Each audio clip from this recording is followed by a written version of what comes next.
Target by P.E. Rowe. Their target was a man named Mearsong Rex, a business titan of questionable reputation. He'd made his fortune on the fringes of human civilization, expanding his reach as humanity did, riding the unregulated bubble worlds as the wave moved ever outward, farther into the letters and boundary systems. Rex Enterprises were almost always among the first developers to establish a trade station in any newly settled system. Yet for a figurehead of such an expansive and profitable corporation, Mearsong Rex himself was a surprisingly difficult man to locate. He was also widely assumed to be the architect of the El Shadra massacre, which more commonly became known simply as Lambda Shadra, as it unfolded in that system, far out in the letters. But the truth of that day was little known, as the only thing murkier than the history of those outer systems was the fog of war in the inner ones, and Lambda Shadra was, at its roots, a war crime. Carolina Dreesen's first call, as captain of the Yankee Chaos, was to find and interrogate Mearsong Rex, one way or another. Rex was an older man now, Lambda Shadra having occurred almost 3 decades prior, during the middle years of the West Battery War. Space travel was more of a youngster's game, and rumors had it that Rex had turned over much of the day-to-day operations of his outposts to his many children, supposedly living an isolated life somewhere in the heart of his network, likely in the alphas or betas. Mycon calculated the likeliest location of his compound would be in the vicinity of Alpha Origi, where his outpost Ashvidal had been the flagship trading station in the sector for nearly 3 decades. "What's the math on that?" Transom had asked him. "Less math than human psychology," Mycon asserted. "That which gives you most pride, you are least likely to relinquish. Especially ambitious people don't move away from their own monuments." Their plan was to quietly scout the marketplace. The most inconspicuous team of scouts included Sebastian in street clothes, Wren, and Harold. They docked Yankee Chaos under an assumed name and filed the registration under Carolina's new pseudonym, Captain Velatrieri. There should have been no cause for their presence to raise any red flags with the Rexes. Wren and Harold had a fine morning shopping, while Transom had a look at the layout of the market, identifying several areas of the outpost where he would start monitoring for illicit materials or off-book trading. The hope was that they could catch a glimpse of one of the Rexes without detection. From there, the plan was to monitor movement and build a contact list, so that either the people or the transactions would lead back to Mearsong Rex himself. After their cursory scouting trip through the outpost, there was no cause to think their presence had raised any alarms, so they went to dinner. Wren, Soch, Sebastian, and Carolina herself, all dressed inconspicuously, with almost no intention of the evening being anything but a pleasant dinner in the culinary quarter. And by every indication, it was just that. About halfway back to the outer docking bay, with no warning, Transom barked out, "Stop walking, everyone. Metal face, on them," he ordered, pointing to Wren and Carolina. Transom walked ahead at a quick but not urgent pace, scanning the 2 upper levels to the left and right with tactical purpose. The concourse was dark and all but empty, but that hardly seemed suspicious to anyone but Transom, given the time of night. "What's his issue?" Wren said. "Let's hope it's nothing," Carolina replied. "You know, sometimes I think he's a little overprotective of you."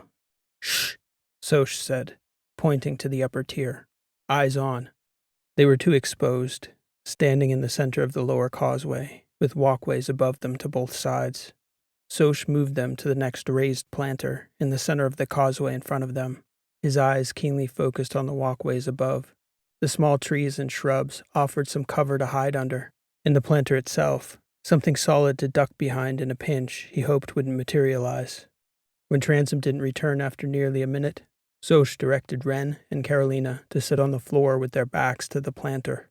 A few seconds after sitting, they saw Transom moving silently above them on the 2nd level, at pace, signaling something to Soch as he seemed to glide along.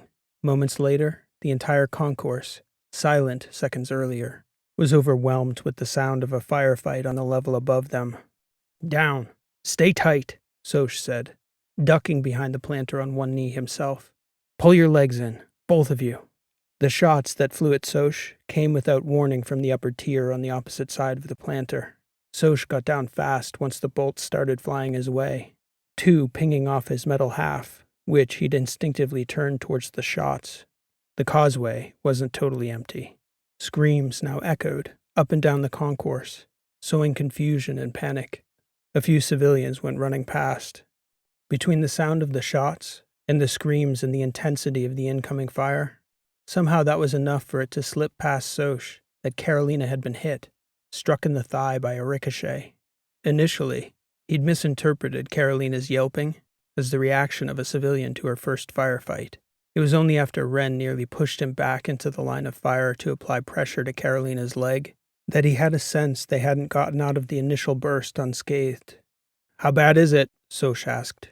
"Take her shoe off," Ren barked at him. "Tear open her pant leg at the cuff. Come on! Quick!" Carolina was wincing, breathing in short, deep puffs, trying not to cry out. Soch got her shoe off and tore open her pants from the ankle to just above the knee, all the while scanning the walkways above, weapon at the ready. Ren was quickly able to assess that the bolt had missed the artery. "We need to move her," Ren said. Transom reappeared. Up, he said. "We're moving." Transom seemed totally unsurprised and unconcerned to find Carolina in that state, merely bending down to lend her a shoulder to lean on, lifting her to her one good foot effortlessly. "Eyes on our 6, Soch," he said as they began to move down the causeway. Harold was already making his way to them from the ship at top speed. "Are they gone?" Ren asked, moving under Carolina's other shoulder to offer support. "Gone enough for now," Transom said. "We need to get the hell out of here, though." "Really?" Carolina said. "I was just starting to enjoy the place." "That's the spirit, kid," Transom said. "Want to stop for a cocktail on the way out? You're barely bleeding." "I've got something a little stronger on offer," Ren said. "If you can get us to the ship alive, that is." Transom shot her a look. "Everyone's still breathing, Doctor." Harold arrived, armed with long guns, which he passed off to Transom and Soch. He then took up Transom's position supporting Carolina after she told him in no uncertain terms that she wouldn't be carried. Soch and Transom cleared the group's perimeter back to the ship without another encounter. Minutes after boarding, Yankee Chaos was gone from Alpha Origi. Ren made quick work of Carolina's wound, extracting the bolt, closing the wound, and even using one of the remaining vials of Lita's plasma to expedite the healing process. "A few days staying off at 0G won't be bad for you either," Ren told her. "Let me know how your pain is, Captain, and we'll adjust your meds accordingly." "Captain," Carolina said, shaking her head. "Some first call. Could have been a lot worse, Carolina." Transom came floating into the medical bay. "Oh, I'm well aware," Carolina replied. "That's what I'm upset about. We got lucky. How the hell did you know, Sebastian?" "Know what?" "You told us to stop walking," Carolina said. "What would we have walked into if you hadn't?" "A shooting gallery, basically. There's not much to it, really. I'd be dead 100 times over if I didn't have a feel for those things. Just the energy in the place. When something feels wrong, it usually is." "Did that sense give you any idea who was shooting at us?" Ren asked. "Sadly, no. That's the worst part about getting killed. Usually you go with no idea who's done the deed. Most of the people I've killed had no idea I even existed. Then, poof. The end." "He's just charming, Captain, isn't he?" Transom smiled. "You hate that he probably saved your life back there, Ren, don't you?" Carolina asked. "It's okay, Doctor," Sebastian said. "I've still got a long way to go before we're back on level terms. But we're going to need to talk about our approach. That hit could have been Mearsong Rex, somebody operating on his territory with his blessing, or it could have been any of the parties we're looking to nail down. As soon as you're feeling up to it, boss, I suggest we put our heads together." "Word is out now," Mycon's voice echoed through the atrium. "Safe to say, the players we're trying to track down know that Carolina is investigating them. I strongly suggest the attack on Alpha Origi was more a warning than a legitimate assassination attempt. But the fact that these brazen criminals feel they have license to take shots at Carolina Dreesen means we have ruffled some dangerous feathers." "How do you think they knew we were after Mearsong Rex?" Ren asked. "Or did they?" Sebastian was strapped in across from her and Carolina. He sighed. "There's about 5 different ways I can figure. Sparrow playing both sides is one. Knocking on the front door at the murder mill is another. Slipping away with their bank records. Probably asking too many of the wrong questions at the drop mine. Somebody from Exo sharing details of our visit. We need to be more careful about our approach. I strongly suggest we don't knock on any more front doors, Mycon said. Lying low would probably be a prudent move at this point. Sure, Soch said. Just fly back to Tashini and play Sabaka for the next 6 months, right as we're getting over the target. Bold plan. I agree, Carolina said. We're getting too close to back off. I think we're much farther along than Sayla ever got, and that's making some bad people very uncomfortable. It makes me more suspicious about the Lambda Shadra massacre. Like the key to everything might be there. The problem with that, and Mirsong Rex's prime example, is that unlike your great-grandfather and his cabal of bankers, the real players behind El Shadra are likely all still alive, Mycon said. They will defend their interests and their secrets with lethal force. We need an investigator, Ren said. Look, this is fun and everything, but we've got 2 warfighters, a surgeon, an archaeologist, and an ancient AI. And here we are, bumbling around the galaxy waiting for the pieces to fall into place. I would suggest this group has made considerable progress, Mycon said. Getting shot at, Ren said. Yeah, even I'm getting good at that now. Real progress. Look, Doctor, Sebastian began. No, Carolina interrupted. Both are valid points. We've lost some key people in our team, and we shouldn't have our surgeon getting shot at. It's worth considering help.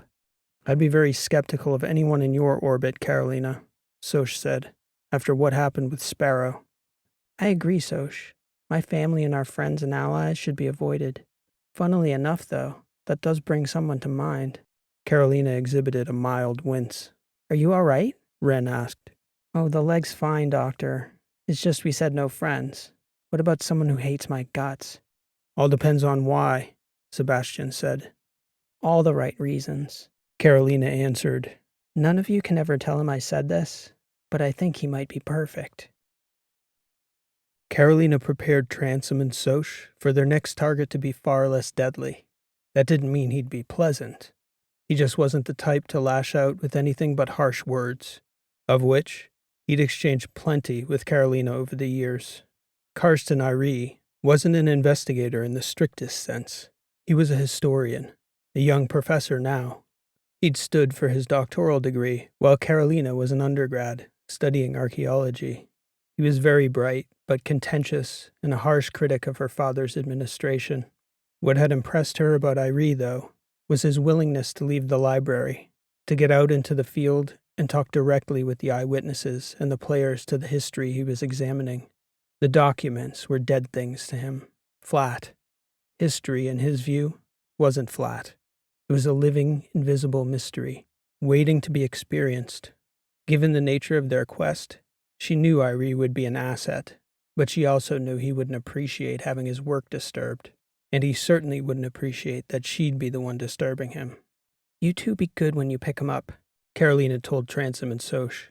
Relax, Captain, Transom joked. You're acting like you've never ordered anyone's abduction before. We're not abducting anyone, she said, shaking her head at the both of them. Sure, Transom responded. We'll just tell him to come with us voluntarily, and then bag him if he doesn't. But we definitely won't abduct him. If you hurt him... I thought you didn't like this guy.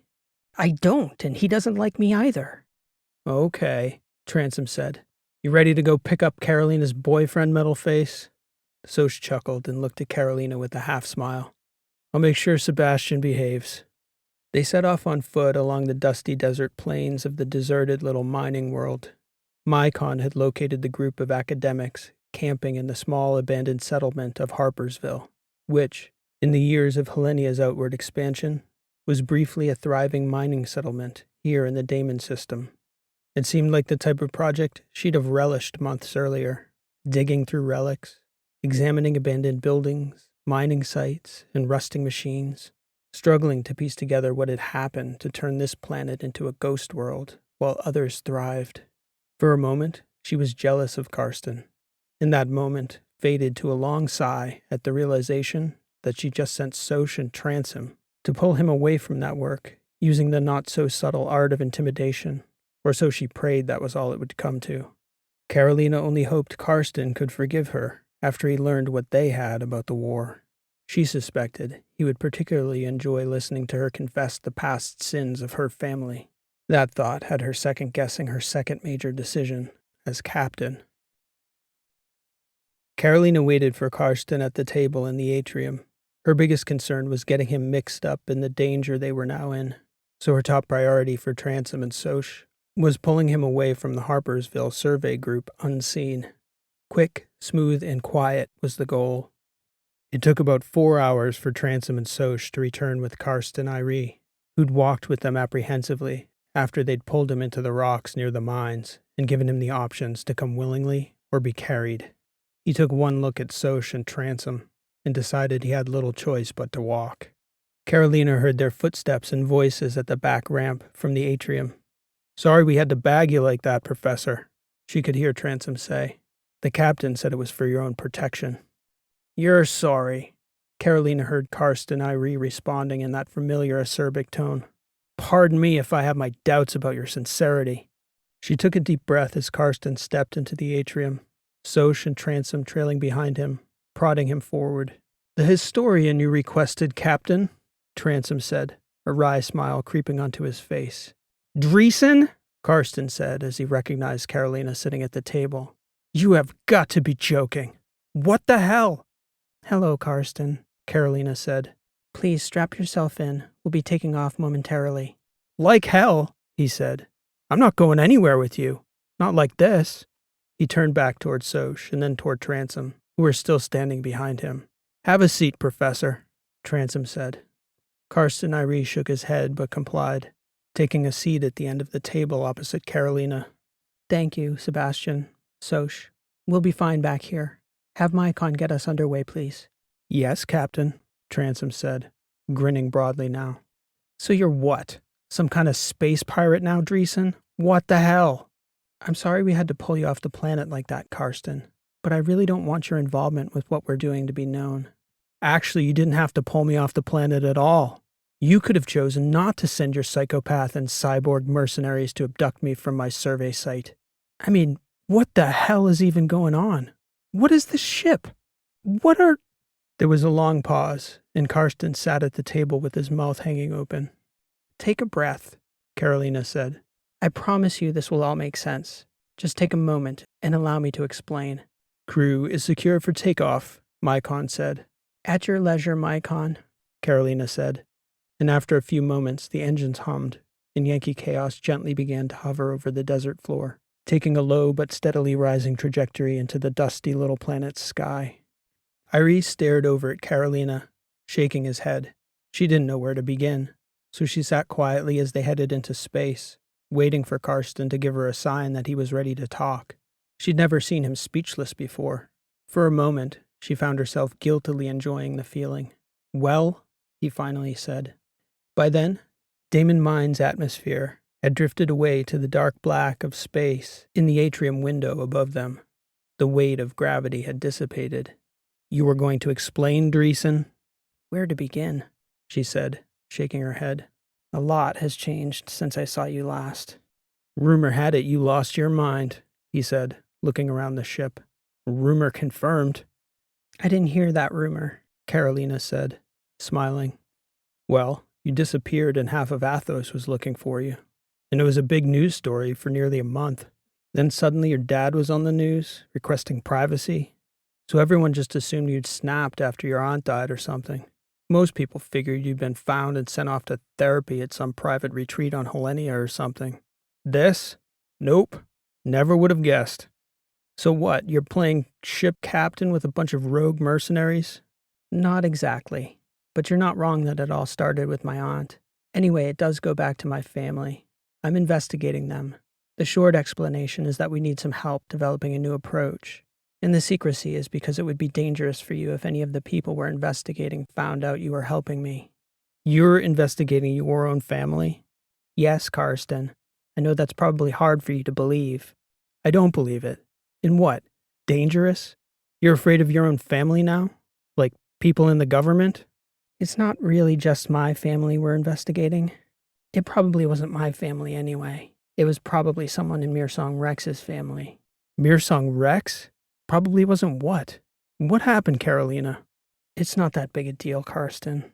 Sebastian thinks they were only trying to send a message. We were on Alpha Origi trying to investigate Lambda Shadra, and somebody shot at us. Shot at you? Like, shot at you? Bang, bang, shot at you? Carolina Dreesen? She shrugged, and the sheepish look on her face gave away that there was more. They shot you, Dreesen? You got shot? Yes, I got shot. Are you all right? I mean, you look all right. We have an excellent surgeon with us. You'll meet her. Of course you do, Irie said, laughing. Could this get any more absurd, Dreesen? I'm glad you're okay. I don't even know what to say. Say that you'll help us. You're a historian, Karsten, and I think you're smart and you're courageous, or at least you could be if given the opportunity. Well, thank you, I guess, Irie said. I was always under the impression that you hated me. The feeling was certainly mutual, by the way, Carolina said. But you were the only person I could ever remember to genuinely challenge me about my family. And as much as I hated it and felt compelled to defend my father and his administration, at times you gave me pause and really made me think. I might not be where I am right now, come to think of it, if you hadn't. Irie looked around the atrium at the state of the ship. You're welcome, I guess, he joked. So now you're what, Rogue Dreesen? Investigating crimes within your own family? Connections with Mirsong Rex? Don't mock me, Karsten. None of this is a joke to me. And for the record, neither of us had any facts to support our positions when we debated. I merely felt compelled to defend my family, and you were more cynical than most. Whatever degree to which you might be proven correct is merely luck. Or maybe I'm a student of history, Carolina. He looked over at her, noticing a souring of her demeanor. Where before she seemed apologetic, now, to him, she looked more like she'd regretted bringing him aboard. You're really doing this, he said. Digging into your family's past? Seriously. Yes, Karsten, but it's bigger than that. Bigger than just my family. It's the war. It's the money and the power. All the players. Believe me, you were never cynical enough. He shook his head. That's admirable, Dreesen. I never would have guessed it in a million years. I mean, speaking of courageous. So? So? Will you help us? We need a new approach. We need to know how to investigate these people without getting shot at. Or, actually shot, Karsten said, smiling. Just because you have an excellent surgeon and cyborg mercenaries on retainer, Carolina, doesn't mean you need to use them. She smiled. Does that mean you'll help me, Karsten? Could I say no at this point? You could. You forget who I am, Irie said. Carolina Dreesen abducts me like some space pirate and asks me to dig into the history of the West Battery War with her, and I'm supposed to say no? The Damon Mines project is interesting, sure, but, well, whatever this is, it's in another category. Carolina spent much of the day with Irie in the atrium, briefing him on the events that had brought them to the moment. He listened attentively and asked incisive questions Carolina was often reluctant to answer, mostly because the answers might put him in danger if the wrong people learned he knew. Irie eventually grew tired of being shielded so. Carolina, either you want my help or you don't. No one is going to know I helped you. Regardless, I'm all in. If we find out who's responsible for the war, and that cost me my life, I'd consider that a fair trade-off. We might lose our lives and never learn, though, Carolina answered. It's risky business changing the universe, don't you think? That answer brought a subtle smile to her face. Carolina told Irie of the misadventures she and Transom had been through at the drop mine, how they'd gathered banking information on her great-grandfather, and how that led them to chasing Sparrow, how they'd ended up at the murder mill, and how they'd copied all those financial records. The only part she left out was their trip to the Wizard's Vault. Irie was most interested in the banking data from the murder mill, the 5 impossibly good investors, Carolina's ancestors included. There's more there, Irie declared. That's where I'd begin, respectfully. It's not a bad instinct to go after Mirsong Rex. He very well could be your mystery investor, or merely the hired gun commissioned to carry out the El Shadra massacre. Maybe not, though. Nobody's ever pinned that on the Rexes definitively, and I don't think anyone in their circle is going to reveal the truth of that matter. It's the mystery investors you should be looking into. You have some clues there in the bank records. We tried to track those accounts down, but we don't exactly have any legal right to request their information from any of the banking entities. We only know the names of the investment groups. They had to sell to make a profit, though, Carolina. At some point, they had to dump their shares and cash out, right? Of course. Okay, so regulatory agencies would have noticed the pattern on these trades if they all happened on Athos, presumably. One would think. Same with this group in Helenia. Who knows about the other groups in Edoras and the Protectorate? But if we figure out what one of them is doing, we'll find that they're all running the same scheme to hide their money from their home systems. How do you know so much about finance, Irie? This isn't your field. Not exactly, but not exactly not. One of my professors wrote a history of Athos from the standpoint of financial capital. He called finance the secret history of human civilization. He used to say that a history text without an accounting of the accounting was like an anatomy textbook that never talked about blood flow. We really should consult him. No, Karsten. He shrugged and shook his head. I know. The fewer people who know. I get it. So here's the question I didn't know how to address. What point is there in making all that money if you can't access it? It's the right question, Karsten said, smiling. The obvious answer is that they can access it and nobody can see. We're talking war money, like my family's wealth. Orders of magnitude more, maybe. Like magic, Karsten said. Make all that money disappear, but not disappear. That's the question. If we figure out how they're doing that, we'll probably be able to at least track down the Helenia group. Probably your long-lost Dreesen cousins, by the way. Carolina sighed. No offense, Karsten said. It's just probably true. It's warranted, Carolina replied. There's nothing you could say at this point to make me any more cynical about my family than I already am, Irie, okay? I'd prefer it if we could just stick to solving the problem. Sorry. Old habits, Karsten said. The thing is, these records alone would be enough to get an investigation going if we could trust the agencies on Athos, but I'm presuming you don't think you can. Carolina shrugged. My professor, the finance guy, we were debating politics, and he told me one time I was way off, said I was too harsh on your dad and the powers that be. He said they were beholden to powers beyond their control, the vagaries of markets, the tides of capital. He asked me who I thought the most feared person in the government was. And of course I said your father. Who do you think he told me it was? You'll never guess. Nearest Slane?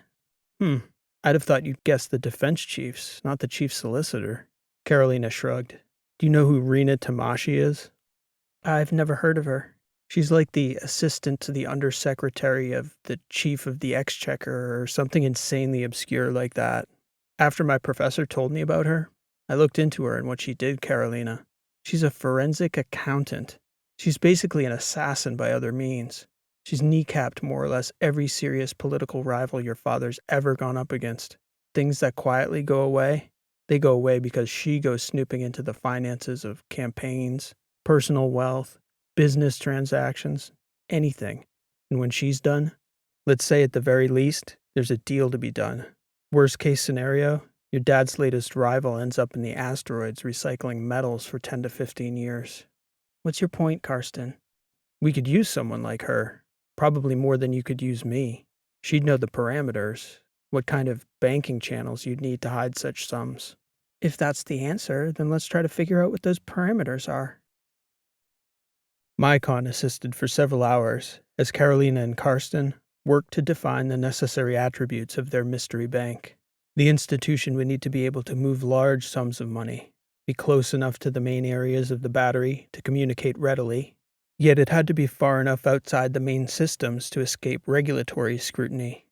It would almost certainly have a currency exchange to convert the different currencies of the investment groups found in the murder mill files. It might even hold the money in its own currency until it was time to transfer it back to its holders. As the hours ticked by that first day, one by one, the possible institutions that could be moving dark money like that came off the list. Some were too small, too unstable, too newly established, defunct. For Carolina, it was a revelation to think to go back to 100-year-old records to find the right institutions. But that was Carson's instinct, finding the answers in the lost environments of the past. Even that, though, was proving a fruitless prospect by the middle of the second day, at which point Yankee Chaos was floating in interstellar space with no direction. Sebastian, Soch, and Wren were largely giving Carolina and Karsten space in the atrium while they worked through the seemingly endless lists of banking institutions. But it wasn't lost on them how well the pair were getting on, despite the work going nowhere. In the evening on the second day, Karsten crossed paths with Soch in the commissary while Soch was fixing dinner. Karsten was heating yet another coffee. "You two seem to be like old friends," Soch said. "She told us different." "Oh? Yeah. She said you didn't much care for her back on Athos. Kinda made me wonder." "What? Who wouldn't like Carolina Dreesen, right?" "More or less," Soch answered. "She's an entirely different person here. Back on Athos, she was always so, I don't know, like perfectly put together. Always the right mannerisms, the right friends, the right clothes. Never a hair out of place. I never had a conversation with her. I couldn't have guessed exactly what she was going to say to me. And here she's different? Yes and no. I mean, it's funny to me. It's like here it seems like she's playing a role, acting like a starship captain, wearing the clothes, casually dropping getting shot into a conversation. You just said she was acting a part back on Athos, though, right?" Karsten shrugged. "Are you sure this one's not the real Carolina, and the person she was back on Athos wasn't the role she had to play because of her family?" "Well, maybe," Karsten conceded. "Regardless, I like this version a hell of a lot more. Says what she's actually thinking. Isn't trying to impress anybody. I never thought I'd see her in a flight suit. I mean, we're talking about a girl who never wore the same piece of jewelry twice." "Got your attention well enough," Soch said. "Oh, jewelry," Irie said, his eyes growing wide. "Oh, those bloody geniuses!" "Dreesen, I've got it!" "Jewelry? Hang on, I figured it out," he said to Soch, twisting back toward the atrium, abandoning his cold coffee pouch to float idly in the commissary cutout. "Dreesen, get back down here!" "Obviously, jewelry," Soch said to himself, shrugging. Who didn't see that coming? By the time Carolina had come back out of the captain's stateroom to hear what the commotion was about, Karsten and Irie had a small audience already gathered at the table. "Figure something out, Professor?" Transom asked as he strapped himself in opposite the head of the table. "Yes, actually. I figured out how they've been," Irie started, just noticing that everyone else at the table was smiling and shaking their heads. "Take a deep breath," Wren said, grinning. "I'm sure the captain will be well impressed." "Knock it off, you three," Carolina said. "Irie, you've got something?" Carolina pulled herself down to the open seat at the end of the table. Karsten was smiling broadly. "It's perfect," he said. "Genius." He paused, seemingly waiting for someone to either guess or to ask for the answer. "Karsten," Carolina said. "Lime Harbor." "Lime Harbor?" Wren echoed. "Hasn't that place been a radiation bath for like 100 years? "Yes, roughly," Irie said, still smiling. "And the thing is, we think about history in years, dates, events, but most of the things we see fit to remember unfolded over long periods of time. We just forget how drawn out they were. We remember that, oh, the war started on Veronia 72 years ago on a Tuesday, when actually it was building for years over dozens of events, just like Lime Harbor's decline." "Sorry, Irie," Carolina said. "I'm not making the connection." "Look," he said, projecting a timeline on the float screen above the atrium table. "The bank on Lime Harbor closed 75 years ago. For about 30 years before that, Aldura, the settlement star, was spewing increasingly deadly levels of radiation on the planet. People didn't leave overnight. They left over decades. And we think of the place now as a resort outpost, a vacation spot. It's even in our parlance still. It's what you all think of when I said Lime Harbor, right? Relaxing in the sun, no?" Everyone seemed to agree. What people forget about Lime Harbor was that it was a sneaky, quiet commerce hub. That's where all the tech jewelry started. It's all over the Battery now, but it started on Lime Harbor, as well as dozens of other boutique luxury items. Because people are loose with their money on holidays. They had precious metals in reserve, commerce, and because of all that, Lime Harbor was a banking hub with its own currency and its own regulatory system. The central bank could have moved this money, or held it easily, Carolina. There's only one problem with that theory, Irie, Carolina said. Lime Harbor is dead, like Ren said, a radiation bath. You said yourself the bank closed 75 years ago. Unless it didn't, Dreesen. Who's there to check? I mean, there were holdouts, just like there were back on Damon Mines. People who hung on for years, decades. People still used to go on holiday at Lime Harbor during the first few decades of the war, long after the businesses left. Who knows how many years families stayed? But if the bankers shut the door and left, who's going to bother to see whether they've shut off the servers? The infrastructure would still be there, regardless. They had a space elevator and a solar array that powered the whole colony. The power's probably still on today. Mycon's disembodied voice echoed through the atrium. That is a very clever deduction, Mr. Irie. It's plausible. As you say, an ingenious solution to our secret investors' money problems. Who's up for a little sun? Soch said. Perch is going to be jealous, Ren said, laughing. And Juice. How could an archaeologist say no to a ghost world? Irie asked Carolina. From space, the planet didn't look so unwelcoming, and the star itself looked no more threatening than any other large K-class star. The radiation readings didn't lie, though. Lime Harbor was no longer fit for sunbathing. But, just as Irie had guessed, the lights were still on in the station atop the space elevator, even a half-century after the place had been vacated. Nearly everyone was crammed into the flight deck, trying to have a look at the space elevator, when Mycon put up an image on all screens. Ships, Captain, he said. 2 of them, approaching the station. Threat assessment? Negligible to nil, Mycon said. They looked to be armored cargo carriers, without offensive capacity, possibly designed to traverse Eldura's corona. To what purpose? There were serious efforts made to elongate the life of the star, Karsten said. It's possible they were roboticized and left on a loop when the last residents left. Plausible, Mycon agreed. Regardless, we will not be competing for docking space. Mycon dove the ship toward Lime Harbor's atmosphere, instructing everyone to take their seats for entry. He turned Yankee Chaos over to give everyone a fine view of the city out the atrium window as they descended. Apart from the obvious abandoned state of the place, the city looked surprisingly appealing. Slate rooftops, stone structures, wide, dusty cobblestone streets. That's interesting, Mycon said, focusing the exterior camera toward the main road to the space elevator, which he displayed on all screens. Most likely robotic, but definitely recent activity. The screen revealed a street with 2 well-worn pathways, presumably tire treads, which Mycon was easily able to follow, to a group of industrial buildings to the northwest of the space elevator itself. Mycon put the ship down in the middle of a large open square adjacent the old industrial sector of the city. As soon as they were on the ground, Carolina sent out Transom and Soch to clear the area and report back on the activity in the industrial sector. Karsten appeared in the entrance to the flight deck as she was monitoring their feeds.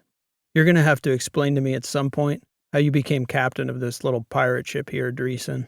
Most rich girls who have a breakdown don't end up on Lime Harbor looking to break into top-secret banks in search of illicit war money.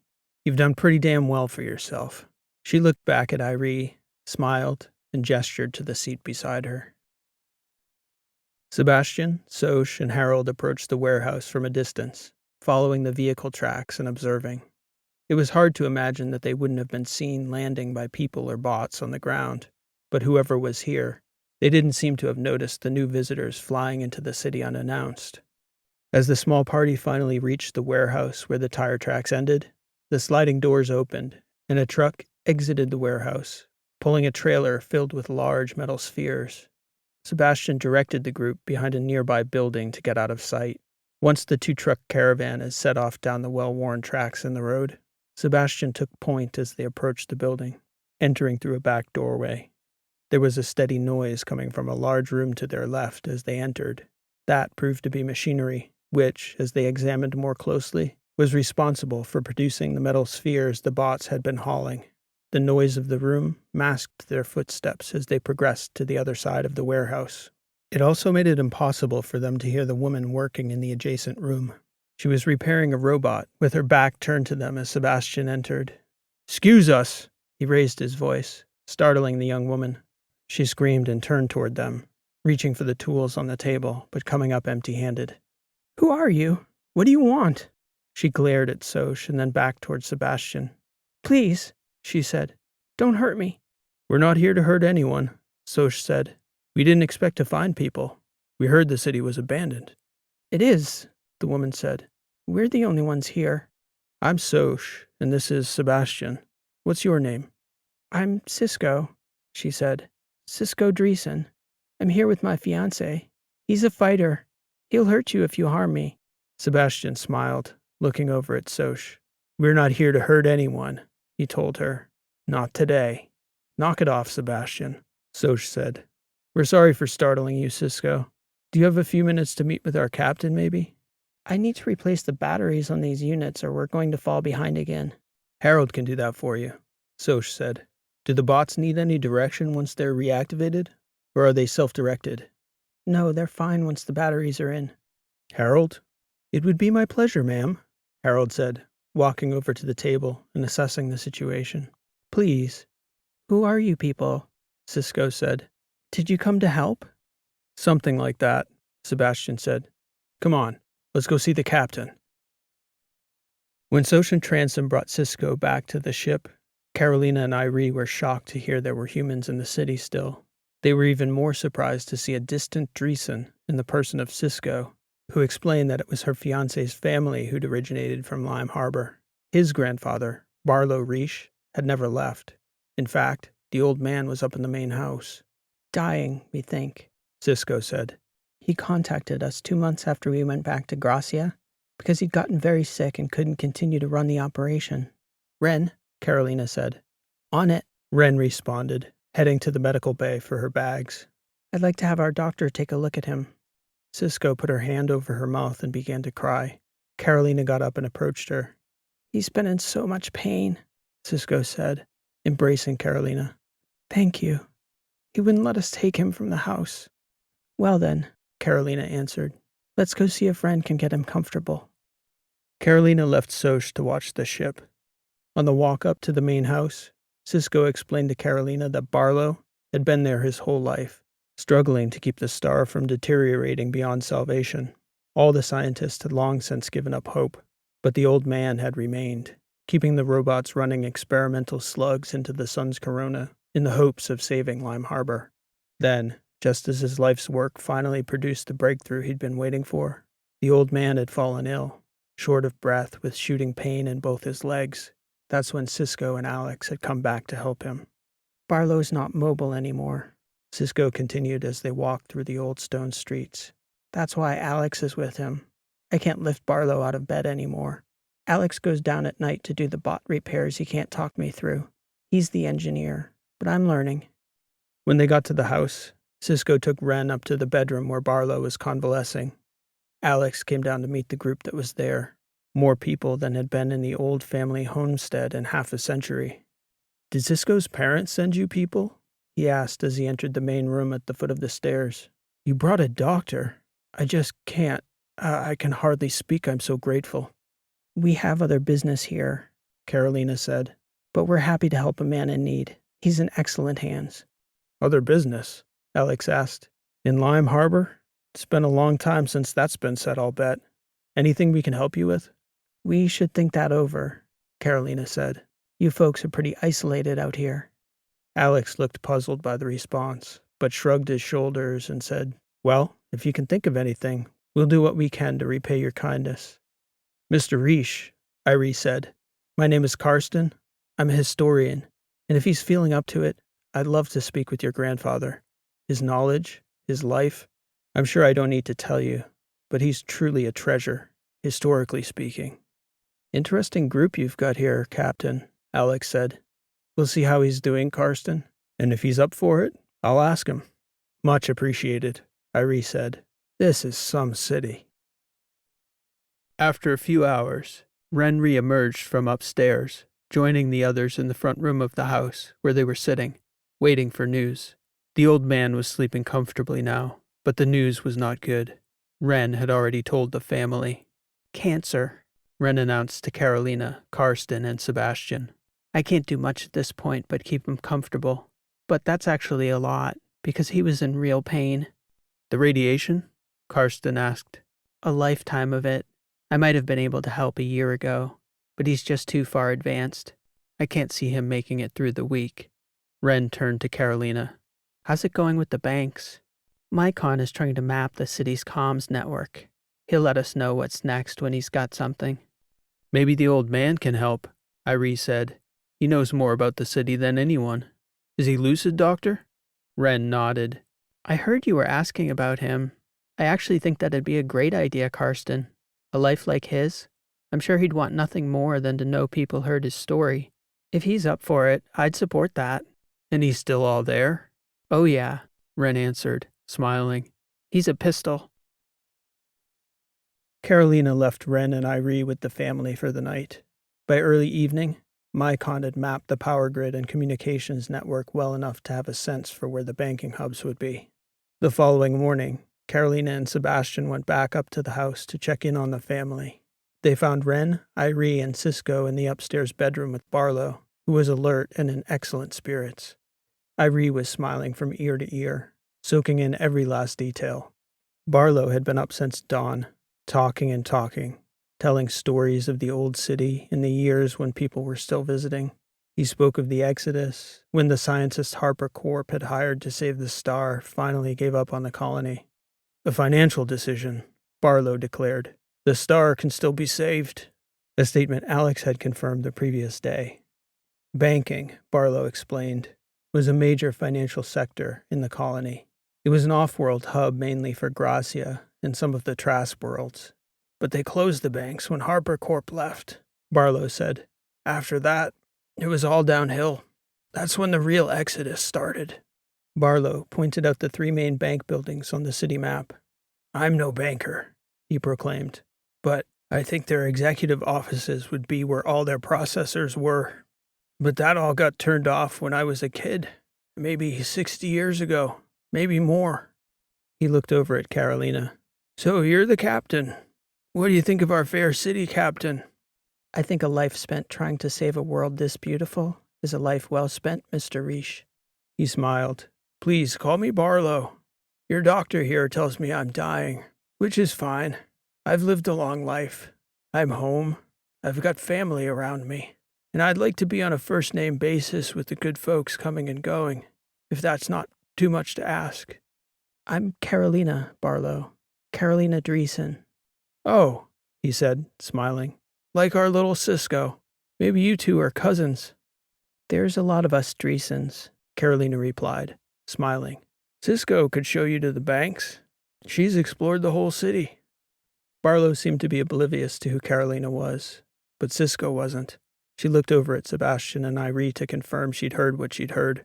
She thought the captain looked familiar, but to hear it from Carolina's own mouth was a surprise. Sure, Barlow, Cisco agreed. We'll get Carolina suited up, and I'll show them the way when they're ready. Cisco explained that they didn't want to be out in the midday sun without a proper suit. There were only 3 buildings in Lime Harbor that were safe without radiation gear once the sun came up. The Reish home, the warehouse, and the inner rooms of the space elevator's main concourse. The Yankee Chaos, of course, was well shielded too. It wasn't long before Wren dismissed everyone, stating that Barlow shouldn't overexert himself. He, also, had agreed to continue talking with Irie about the history of Lime Harbor. Before heading back to the ship, Cisco gave one of the spare radiation suits hanging in the back room to Carolina. You'll need to wear this if you want to come out with me, Cisco said. I have to meet Alex down at the warehouse first. Your presence, your herald, you've been a godsend. We're catching up on things we've needed to do for weeks. Alex is excited again. I'll need a suit too, Sebastian said from the doorway. You're coming too? Cisco asked. She goes, I go. Cisco looked over at Carolina, who nodded. I suppose we could squeeze you into Barlow's suit. It might not be comfortable, but it'll work. That'll be fine, Sebastian agreed, turning and leaving Carolina and Cisco alone. You have an eclectic group, Cisco said. I like most of them. That one, Carolina said. He's the one who keeps me breathing, and he's damn good at it. That doesn't surprise me. Anyway, I'll meet you in the lower square at Katie Place. We can search those bank buildings together. Very good, Carolina replied. Ping me at the ship when you're on your way. The excursion to the banks began in Katie Square shortly after midday. Bright sunlight beamed onto the two smaller figures in radiation gear. Behind them, Sebastian caught a taller figure in a stretched-out orange and black suit. Their faces were obscured by their tinted hoods, and the muffled voices of the two Dreesen girls went back and forth as they shouted to each other, deciding which of the banks they should explore first. It was shockingly hot in the sunlight. By the time they got to the first bank, they were all ready to get out of the sun. Don't take off your hood when we get inside, Cisco reminded them. It's cooler in there, but the radiation is just as bad. Noted, Sebastian said. The doors and windows of many of the old stone buildings were adorned with fine decorative wood, matching the classic architecture of the city. A century of heavy radiation and zero maintenance left the thick wood brittle enough to breach. Transom blasted open the door with several good kicks. They spread out and searched the first floor, making their way up the offices floor by floor, and then down into the basement. There was no sign of any operating equipment. It took nearly 2 hours to clear the first bank and its offices. The second bank, the Lime Harbor Trust, was Irie's bet on where the money would be hiding. It was the bigger of the two private banks, but not the issuer of the LH Kroner. He suspected that would have meant less outside scrutiny from the business interests and the banking industry when the Lime Harbor banks were shuttered. Despite those suspicions, after 2 more hours of searching, they didn't find so much as a working light in the Lime Harbor Trust, and certainly no working computers. The Colony Government's Bank, LHB, was the big one. It was a long walk, and the Riche house was nearly along the way, so Carolina decided they should check in with the others before searching the final bank. Back at the Riche house, they took off their heavy suits, ate, rehydrated, and gave their sweaty skin a chance to breathe before setting out again. The sun was getting low by the time they walked back down to the banking sector. The radiation levels are dropping, Cisco announced as they approached Alba Square. Cisco took off her radiation hood, as though to prove the point. Carolina and Sebastian followed suit. The sun was approaching the horizon, casting a brilliant orange light over the rooftops as it descended. The square in that light, empty, dust-filled, barren, and beautiful, was a perfect relic of the high human societies of the past. Carved stone icons, gargoyles, castle walls, high, haughty columns. Carolina couldn't help but wish that Karsten had been with them, there to witness this sunlit picture of the past. The LHB offices were nearly twice as big as the first 2 banks, but it didn't take them long to discover signs of activity. Shortly after entering, Sebastian found a trail of footprints in the dust that led down the back stairway into the basement. While the other banks had been hollowed out, the LHB's basement had remained just as the bankers had left it.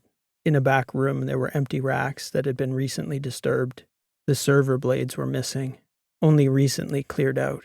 Someone had clearly beat them to it. Have you seen any ships? Carolina asked Cisco. Not since we've been back. 13 weeks now, I think.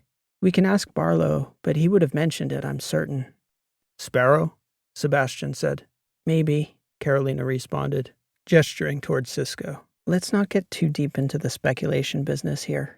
Sebastian turned and walked away. Cisco shook her head. I don't understand. Who would want all this old gear? It's been gathering dust down here for nearly a century. What were you looking for? This was an evidence trail, Carolina explained. The less you know about it, the safer you'll be. Well, they didn't bother us whenever they came, Cisco said. I'm glad of that. Yes, we can be thankful for that. Let's get you home. Back at the house, Carolina consulted with Wren briefly before visiting with Barlow and Irie. The old man was fading, as eager as he was to tell stories of past times. Carolina brought Karsten down to the front room where Sebastian was cooling off after a long day in a hot radiation suit. Irie asked them what had happened at the banks, peppering Carolina with questions about the state of each building. You think they knew we were coming? He asked. I think they must have taken all precautions, she answered. Once we visited the murder mill and took financial records, they probably figured we'd get here eventually, so they got here first. Damn, Karsten said. I thought for sure we had them. Well, anyway, what's next? What's next is that we take you back to Damon Mines, Carolina answered. We're getting to the point where your getting lost in the hills and surviving is beyond the point of believability. I've been known to take long walks, he joked. I think you should say your goodbyes to Barlow if he's still awake. Now? She nodded. What's the sudden rush? Irie asked. It's a dead end, Karsten, Carolina said. We're trying to stop a war here. Every day it goes on, thousands of people die. We don't linger at dead ends. Dreesen. It was a brilliant thought, Karsten. Sometimes these things just don't work out. Her mood had shifted to dour so fast, he'd barely had time to process that they were leaving. Karsten suddenly had a feeling in his gut like it was the last thing he wanted to happen. He stood in the doorway, speechless. Transom cast a look over toward him, the enforcer. Karsten Irie sighed and shook his head. After he left, Transom asked her, Are we really going to bug out on these people like this? Right now? She shook her head. Damon Mines is close enough we can leave Ren with the old man and come back. Alone? She glared over at him. Sebastian put up his hands. Sorry, boss. I'll shut up and see if Ren wants me to run some more supplies before we go. Good, Carolina said, sighing. As Sebastian left, she could see Cisco poking her head into the room, apprehensive to approach. It's okay, love. Come on in. Cisco stepped in diffidently. I overheard, she said. You're leaving already? Just taking Karsten back. We're going to leave Ren with you to care for Barlow. Our Harold can help in the warehouse so you and Alex have time with Barlow. You'll be in good hands. You know we're actually distant cousins, right? I only know a few of the Gracia branch of the family, Cisco, and I haven't had much luck with distant Dreesens recently. Close Dreesens either, for that matter. I'd prefer it if we could think of each other as friends. What you've done, Carolina, these past couple of days is more than I could expect from family, so you can think of us any way you want. You'll always be family to me and Alex. We'll talk more when I get back, Carolina said. It's been a long day for all of us. Sure, Cisco agreed.